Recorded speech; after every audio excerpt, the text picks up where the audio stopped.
Why is divorce so hard? My name's Matt. I've been a divorce attorney for nearly 20 years. And from what I've witnessed amongst my clients, divorce is really hard because of the stories we're told, the stories we tell ourselves, which then prompts the question of stories that need to change. We're raised with a bunch of ideas, concepts, beliefs, values around marriage, life, family, children, so on. And these are the sort of societal expectations that are put upon us, whether come from neighbors or family friends, from your parents or other family members. But ultimately, people end up internalizing a bunch of this and they turn around and they tell themselves stories. Now, just because they say stories doesn't mean they're not factual, but in regards to who I am, I'm a family man, I'm a committed wife or husband, and this is my family, this is my life, this is my future. If I look out for my spouse looks out for me, we'll be all right, providing a future for our children, all these sort of things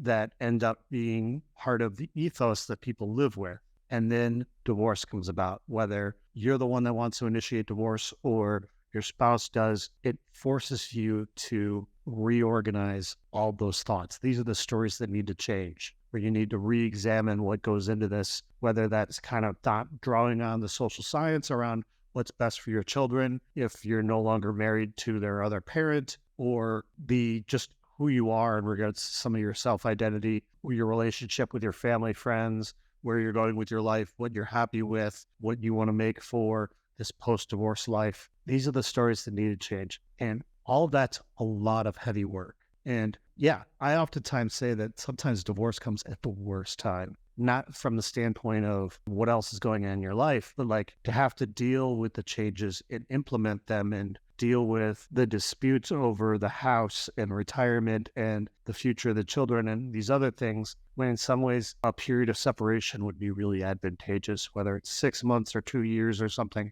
There's other problems that come about in that, and a whole opportunity for a bunch of unfairnesses because you don't end up with a court order, but you don't have a functioning partnership. But at least it separates a little bit of this thought and processing that needs to happen from the actual dispute, which just makes it all the more difficult. I believe that when you've got all this sort of re-examination of the stories you've been told, the stories you tell yourself, let alone coping with the stress and anxiety of the actual disputes around the custody claims, the financial claims, the support claims, that people ought to have the proper support system, whether that's a professional client coach or divorce coach, or really good family members, or just otherwise a really clear mindset in regards to where your priorities lie and how best to manage that. That's one of the things that really makes it easier. And again, my name's Matt. If you like these sort of tips, tricks, insight, inspiration, please like, follow, click below. Thanks.